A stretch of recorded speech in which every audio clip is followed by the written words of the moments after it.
Maybe we should start off with João Fonseca Ribeiro. João, over to you. And please, the speakers may choose whether they speak from here or whether they go across to the lectern afterwards.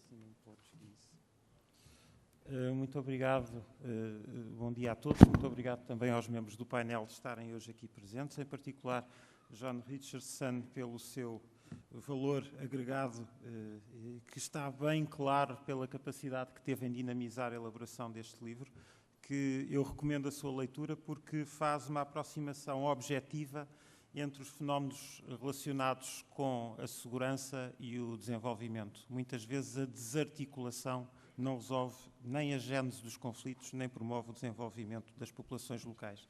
E este livro alerta para essa realidade e a discussão de hoje é exatamente centrada na combinação desses instrumentos.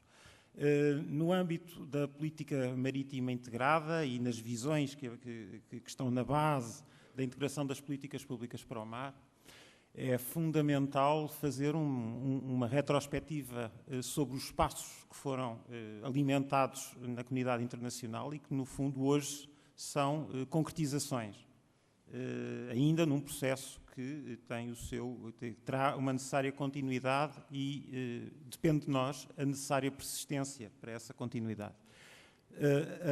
A Convenção do Direito do Mar das Nações Unidas alerta para esse facto. É necessário que que os Estados promovam a integração das políticas públicas para o mar, por forma a que as populações, quer dos países desenvolvidos, quer dos países menos desenvolvidos, possam beneficiar dos recursos naturais que o mar pode providenciar para a humanidade. E, nesse sentido, a política marítima integrada foi fazendo os seus passos, a União Europeia, os países individualmente. Portugal fez uma estratégia nacional para o mar em 2006 que já reflete claramente esta visão de política marítima integrada. Em 2007 surge o Livro Azul da União Europeia para a política marítima integrada. Os passos que estamos a dar na estratégia do Atlântico são metodologias de implementação desta mesma visão. O mesmo se pode dizer do Plano Mar Portugal. E quando estamos a falar nestas questões de política marítima integrada no oceano, naturalmente que a matéria da cooperação, para além daquilo que são os limites dos espaços marítimos dos Estados costeiros, é fundamental. E por isso não é por acaso que hoje procuramos fazer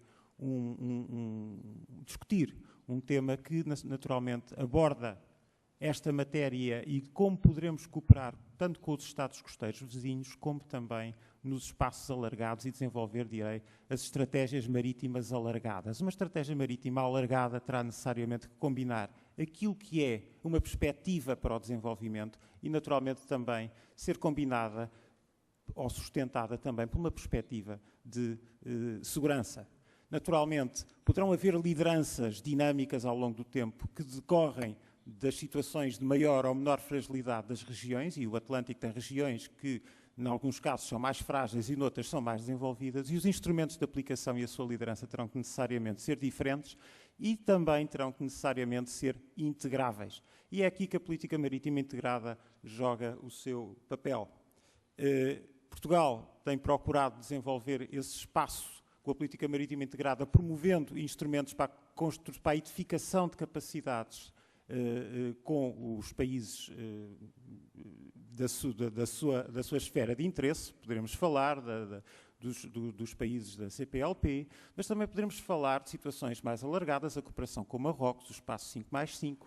Também poderemos falar da construção de diálogo, por exemplo, estamos a fazer hoje com a União Africana para o levantamento do seu Departamento de Assuntos de Mar.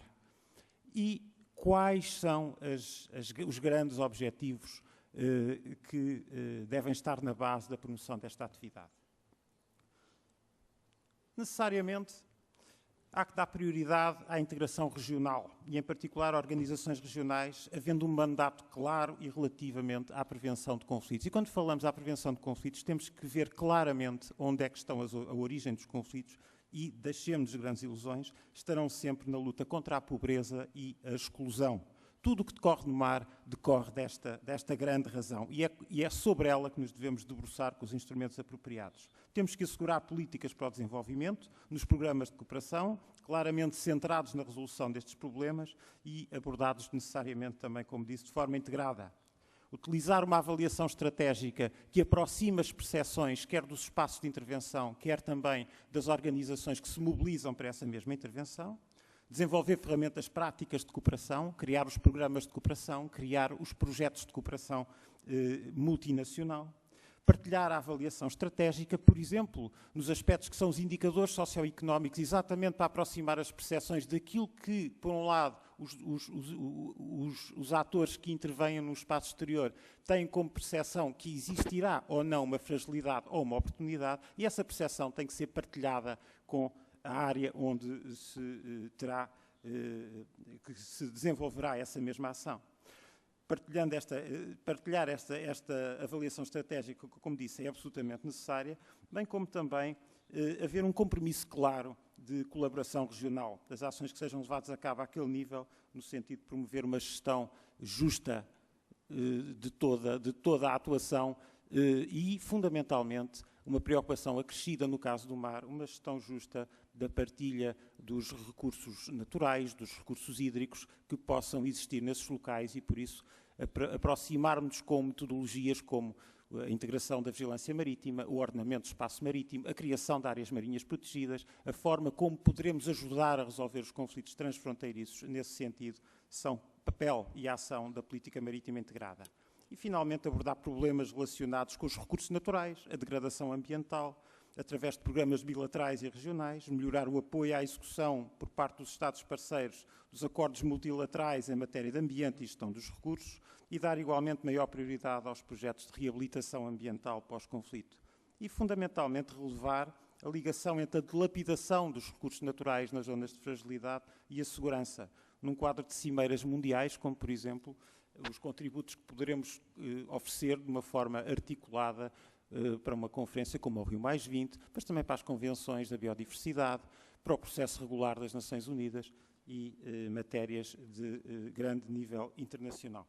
E, basicamente, este é o papel que procuramos promover com a política marítima integrada e Portugal tem, de certo modo, alertado que, no contexto da Comissão Europeia, a DG Mar, enquanto o champion das políticas transversais neste domínio, deve assumir o protagonismo desta matéria na ação externa da União Europeia. Não só para relevar esse papel enquanto estratégia marítima europeia e a necessidade de ser conduzida, mas fundamentalmente também para apoiar os seus Estados-membros, como Portugal, neste esforço, nomeadamente com os seus parceiros diretos na ação externa e agora também nas nossas tentativas, como é o caso da nossa tentativa de aproximação e cooperação com a União Africana que estamos a desenvolver. Muito obrigado.